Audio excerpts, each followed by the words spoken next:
Risahöfn sú langstærsta á Íslandi í undirbúningi á Langanesi og verður boðið upp á lóðir undir olíu- og gasvinnslustöðvar. Sveitarfélögin á Norðausturlandi hafa kynnt áform risahöfn á Langanesi, þá langstærstu á Íslandi, til að þjóna siglingum yfir Norður-Íshafið. Á hafnarsvæðinu verður boðið upp á lóðir undir olíu- og gasvinnslustöðvar. Kristján Már Unnarsson segir frá þessu. Það undir Gunnólfsvíkurfjalli við innanverðan Bakkaflóa sem sveitarfélögin Langanesbyggð og Vopnafjarðarhreppur hafa skipulagt höfnina. Þetta nánar tiltekið í krikanum undir Langanesi, í Gunnólfsvík og Finnafirði, en það bæði mjög aðdjúpt og mikið undirlendi. Þetta engin smáræðishöfn, þetta bara risadæmi. Þetta langstæst á Íslandsvísu allavega. Þarna búið að tekna viðlögukanta upp á 2500 metra og allt upp í 10 kilometra. En þetta eitthvað raunhæft? Okkur finnst það, ég meina, það að nálgast okkur ísafsiglingar og þá þarf ykkur að góða höfn hérna, þannig að við viljum meina það að þetta verður nær heldur en fjær. Þarna sjá menn fyrir sér að verði umskipunarhöfn fyrir risaskip. Höfnin einnig ætlað að þjóna gas- og olíuvinnslu. Olíuhreinsunarstöð, gasstöð, þannig að það mennur bara að skoða alla hluti. Það ekkert í hendi, mennur til í allt. Sveitarfélögin byrjuð að kynna hugmyndina fyrir erlendum fjárfestum og stórveldum og meira sé búin að gera bækling á kínversku. Við fengum kínverska sendiherrann og frú og aðstofamann þeirra hérna hingað í heimsókn. Það var bara virkilega gaman. Hann telur ljóst að það þurfi stóra samstarfsaðila ef þetta að verða veruleika. Sama hvaðan gott kemur. Það megi alveg vera Kínverjar? Það megi vera Kínverjar, Rússar, Norjarar, skiptir engu máli. Risaflugvöllur áformaður á Langanesi til að þjóna olíuborpöllum og stórskipahöfn. Landeigandi kallar þetta loftkastala. Alþjóðaflugvöllur sem yrði sá næststærsti á Íslandi verður á Langanesi í tengslum við stórskipahöfn samkvæmt aðalskipulagi sem sveitarstjórn Langanesbyggðar hyggst afgreiða á morgun. Landeigandi kallar þetta loftkastala. Kristján Már Unnarsson. Við greindum í síðustu viku frá áformum risahöfn í Gunnólfsvík undir Langanesi, en þar gera sveitarfélögin Langanesbyggð og Vopnafjarðarhreppur jafnframt ráð fyrir iðnaðarlóðum sem hentað gætu olíu- og gasvinnslustöðvum.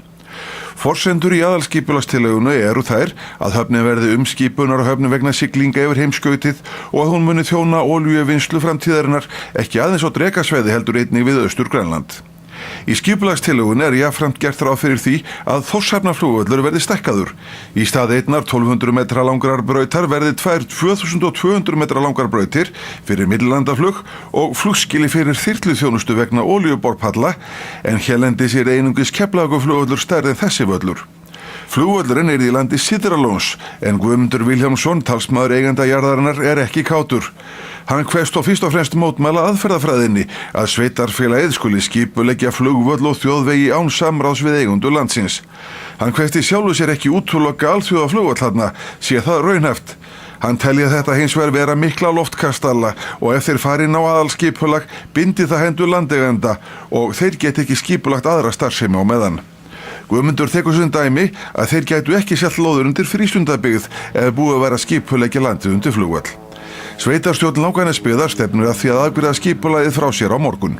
Skipulagsstofnun leggst gegn því að Langanesbyggð fá að setja risahöfn og alþjóðaflugvöllin á aðalskipulag þar sem hún telur áformin ekki raunhæf. Kristján Már Unnarsson tekur við.